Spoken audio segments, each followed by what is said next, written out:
is Texas Democratic Congresswoman Jasmine Crockett, who just came from that meeting of Oversight Committee Democrats. Welcome, Congresswoman. So I'm going to repeat what I said almost 2 hours ago, and that is, when you look at that drawing, that's a drawing that boys share amongst themselves, right? So that's a relationship. That's sort of, that's what that speaks to. And so as this thing begins to unfold even more, I think it's an important thread to keep pulling on, is that Donald Trump and Jeffrey Epstein, the pedophile, had a relationship.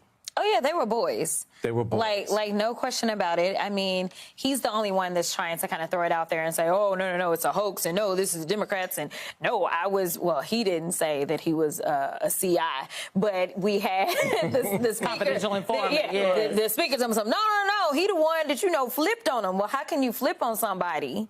Even though I know he's run that back. But literally, the fact that he even thought that he could, the only people that can ever flip on somebody are the people that are closest to them. Right. Period. Right? And so, like, this idea that he wasn't close to him is crazy. But I do think that it's going to be so important for us to really dig in, because what we are ascertaining is, number one, there were lots of modeling agencies that were doing things, and the modeling agency was basically a farce. And there's a lot of people that we want to talk to, and a lot of these models came from foreign countries. I'm just leave it there. Anyone specific?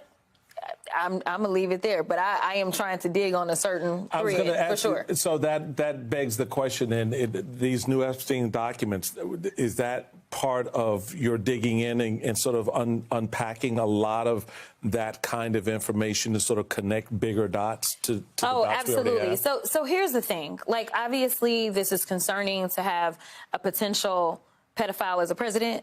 That is concerning, right? But this is, like, even bigger than him. I want people to understand the information that we were given about foreign governments and their participation, the information we were given about our own federal government and how high of a level we're talking about as far as, like, them being in cahoots. We know that JP Morgan Chase ended up paying out a large settlement because they basically kind of looked the other way as there were these ridiculous wire transfers that were going by.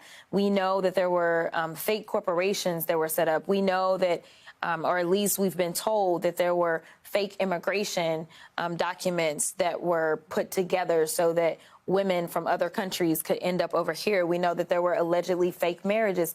This goes and it reeks through every single level of government. And it's one of those reasons that these survivors have been quiet for so long, right? Because literally they would walk in and they would see these pictures of Epstein with all of these powerful people from all over the world. And then he would threaten them and say, if you say anything, just know I know everybody, right?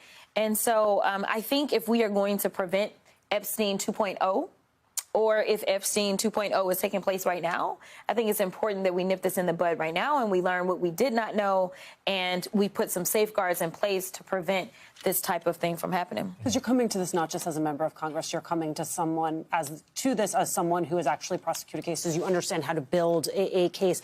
I wonder, given that we're talking about a series of documents, some of which have been released, some of which have not, but also people who can offer information like Alex Acosta, who can tell us what went into the decision behind that sweetheart deal. As you begin to build a case, do you see the most value in the documents, or do you see the value in sort of these people who can give you firsthand testimony about what it is that happened and what it is you should be looking for? I think that to start the case, it's the documents for me, right? Because, I tell people all the time, I bring receipts, right? Like, they are irrefutable. So when we start to talk about things such as it's about following the money. This is a big money situation. So, like, how are you going to refute this, right? Like, transactions are transactions. Exactly. They're recorded, yeah. Exactly. And so, like, to make it to where this is not political, to make it to where it's literally just getting down to the nitty gritty, for me, it starts with the documents. Remember, the president has said, oh, this is a Democratic hoax. And then we know that we heard from at least one survivor saying, listen, I voted for you. Like, I trusted that you really wanted to get to the bottom of this, which, honestly, if you're not involved, then, like, why would you then kind of want to sweep this under the rug? So for me, to get it kind of out of the political realm, I would actually want to start with the actual documents, such as the birthday book. It is what it is. Like, bro, you said there was no note to your homeboy, and we've got it, and it's kind of icky, as well as, like, who wrote that? Like, seriously. It's like second grade level. What did you all discuss in the meeting today? Like, where do you go from here? So we talked about, like, our upcoming hearings. We have a big markup on D.C. So we've got to deal with all the bills that are about to come through and come up with our strategy on that as well. But basically, we were kind of getting a rundown of, like, what's happening next. Like, we've been able to get some of these documents. One of the ones that was not shared by y'all, maybe y'all shared it earlier today, it's also kind of this picture, and it talked about the $22,000. And it basically says something to the effect of buying, it alluded to buying someone who had basically run their course. Like a person. A person, Yeah. a woman. We have not yet shared that image with our audience. I'm curious, given that you have staffers going to New York to sit down with the Epstein estate on Wednesday, what is it you want them looking for in those documents? So for them, what we expect committee staff to do is to make sure that the things that they did redact, because all we're getting is redacted documentation. And frankly, I don't think that the DOJ has actually been very forthcoming with a lot of the documents that they've given us. Obviously, we know that the early documents they gave us are basically things that we already had, but then they literally were sending us pages and everything black.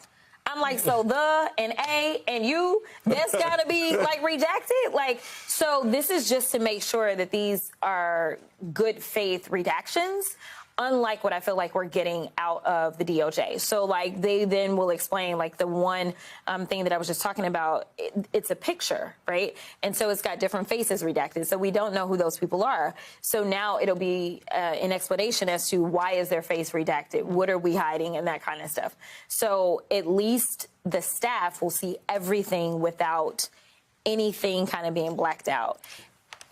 So I want to go back to the point that you made about that Alicia raised, persons that you want to talk to versus the documents. Yeah.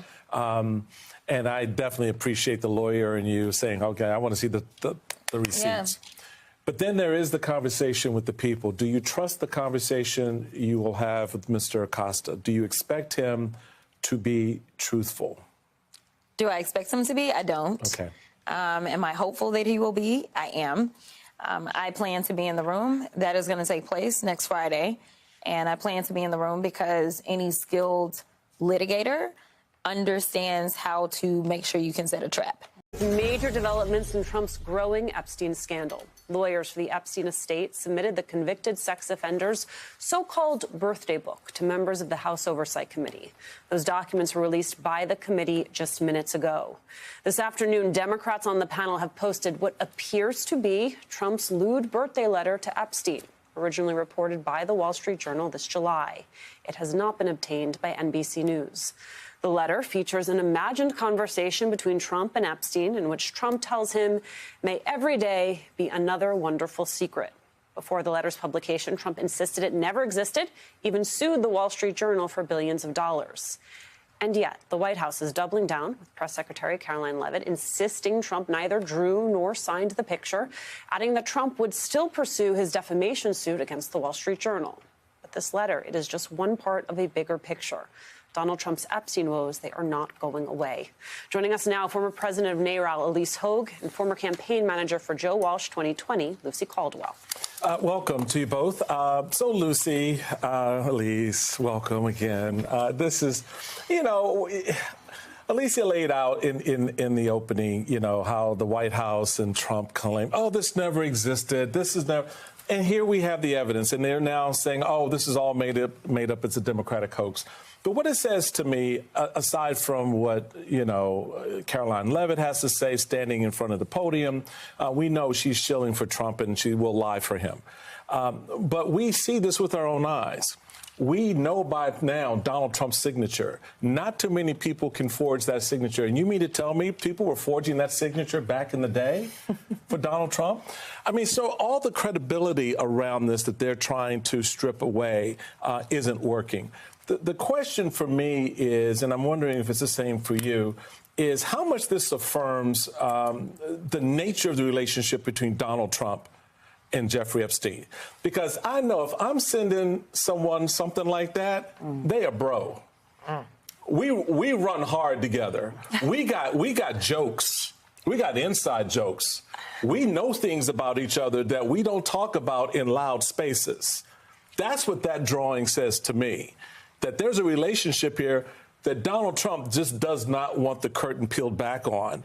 And looks like we may get a peek behind the curtain. Yeah, that's absolutely true. And actually, just last week, there was an op-ed in The Guardian by Stacey Williams, a person that I got to know last cycle, who is a former Sports Illustrated swimsuit issue, former supermodel, Hall of Famer, who last year underwent a polygraph. And she said, you know, Donald Trump and Jeffrey Epstein were best friends. She dated Jeffrey Epstein, and she accused Donald Trump of having been highly inappropriate with her in front of Jeffrey Epstein. There are many, many women with stories like this.